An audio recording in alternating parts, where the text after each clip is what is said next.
Aujourd'hui, c'est avec émotion que je vais parler en tant que climatologue, en tant qu'agro-matérialiste, mais aussi effectivement défenseur de la nature.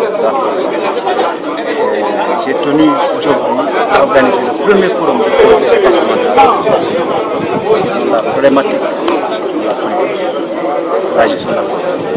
Aujourd'hui, notre forêt est menacée, l'écosystème est menacé dans pratiquement le monde entier.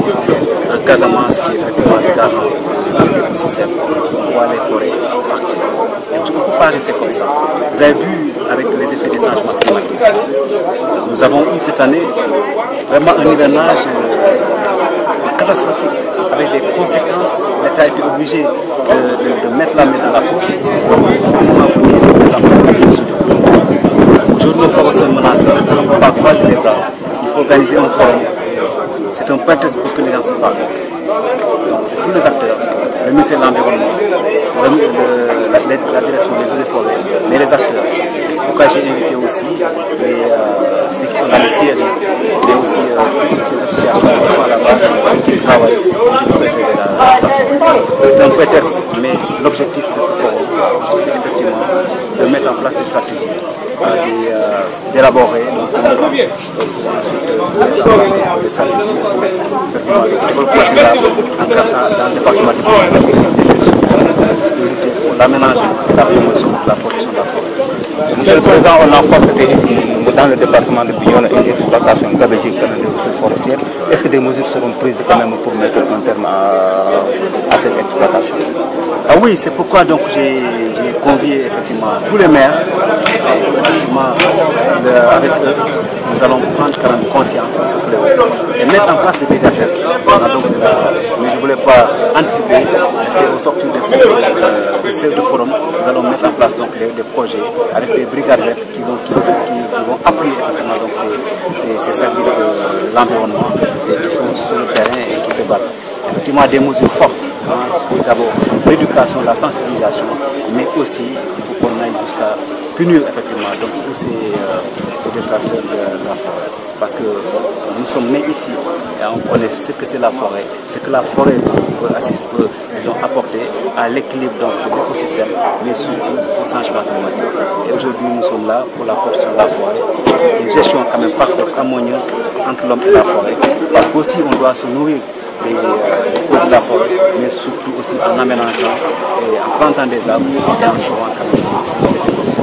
Quelles sont les conséquences de cette exploitation abusive de la forêt?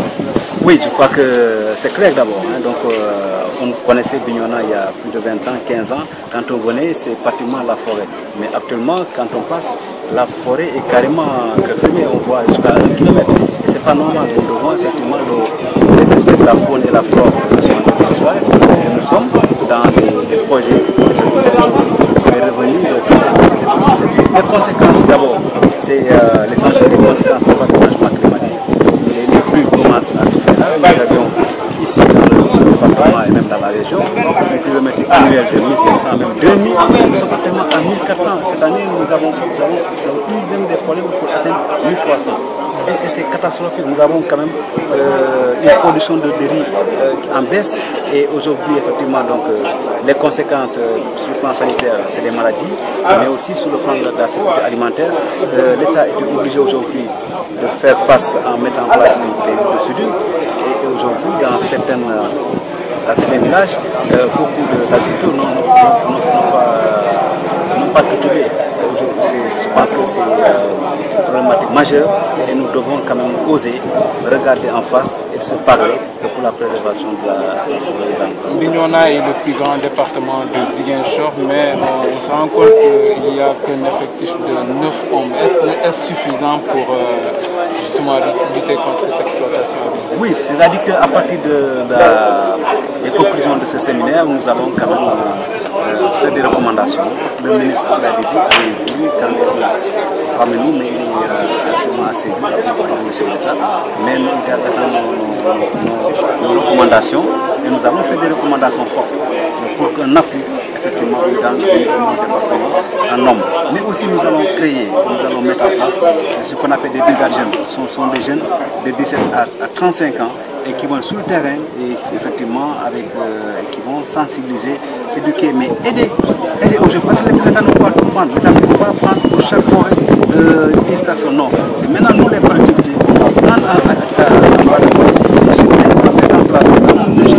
fonds pour créer, mettre en place les brigades vertes qui vont d'abord stabiliser les jeunes ici dans le département, qui vont éviter qu'on les rate, mais ils seront formés avec nos partenaires en gestion de l'environnement et ils seront sur le terrain pour sensibiliser les populations, sensibiliser les élèves, aller dans les écoles et ensuite aider, appuyer effectivement ces gens des forêts qui sont sur le terrain. Je leur rends hommage, mais ils sont quand même en effet réduits. L'État ne peut pas tout faire. Il faut que nous, les collectivités, nous sommes là, on doit mettre en place des projets pour appuyer effectivement.